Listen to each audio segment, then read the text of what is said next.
कोल्हापुरातील फुलेवाडी फायर स्टेशनचं बांधकाम सुरू असताना बांधकामाचा स्लॅब कोसळलाय। सुमारे 6 जण स्लॅबमध्ये अडकलेले होते, त्यापैकी 4 कामगारांना बाहेर काढण्यात यश आलंय। अजूनही काही कामगार स्लॅबच्या ढिगाऱ्याखाली अडकल्याची भीती आहे। रात्रीच्या अंधारात कोल्हापूर महापालिकेच्या फुलेवाडी फायर स्टेशनच्या नूतन इमारतीचं स्लॅब टाकण्याचं काम सुरू होतं आणि स्लॅब टाकत असतानाच अचानक स्लॅब कोसळून हा मोठा अपघात झालेला आहे।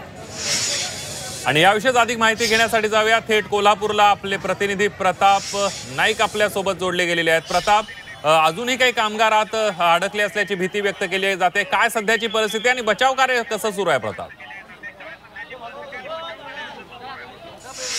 नक्कीच आपण माझ्या पाठीमागे बघू शकता की कशा प्रकारची जे एकूणच युद्धपातळीवर या ठिकाणी बचाव कार्य राबवलं जाते। एकूणच आपण पाहतोय की सायंकाळच्या सुमारास या फुलेवाडी फायर स्टेशनच्या परिसरात आपण पाहतोय की फायर स्टेशनचाच स्लॅब टाकला जात होता।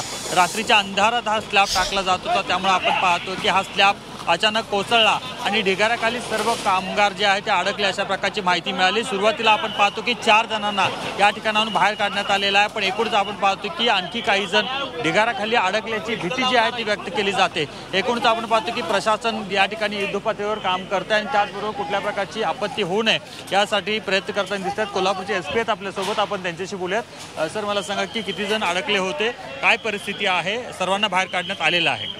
ते जवळपास 9:30ची घटना आहे आणि आत्तापर्यंत 4 लोक जे आहे CPR हॉस्पिटलमध्ये नेऊन गेलेले आहेत। त्यांच्यापैकी एक जे आहे थोडा गंभीर आहे आणि 2ला किरकोळ मार आहे आणि एक एकदम व्यवस्थित आहे।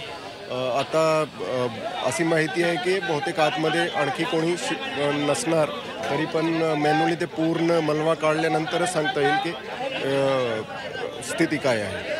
साधारण प्राथमिक माहिती काय की कशा प्रकारे कोसळलं, काय कारण त्याचं कळू शकलेलं आहे? आणि ते सांगणं आता म्हणजे तपासाचा भाग आहे, पण आता जे रेस्क्यू ऑपरेशन आहे तो चालू आहे आणि अर्धा तासमध्ये पिक्चर क्लिअर होऊन जाईल। आपण पाहिलं की कोल्हापूरचे एसपी योगेश्वर गुप्ता आहेत, त्यांनी स्पष्ट सांगितलेलं की 4 जण अडकलेले होते, त्यांना बाहेर काढले, पण आणखी काही जण अडकण्याची शक्यता नाकारता येत नाही, त्यामुळे त्या दृष्टीने आम्ही प्रयत्न करत आहोत आणि अर्धा तासामध्ये सर्व या ठिकाणी। अगदी प्रताप, या बचाव कार्यासंदर्भातले सगळे अपडेट तुमच्याकडून जाणून घेत राहणार आहोत। तुर्तास धन्यवाद तुम्ही दिलेल्या या सविस्तर माहितीबद्दल।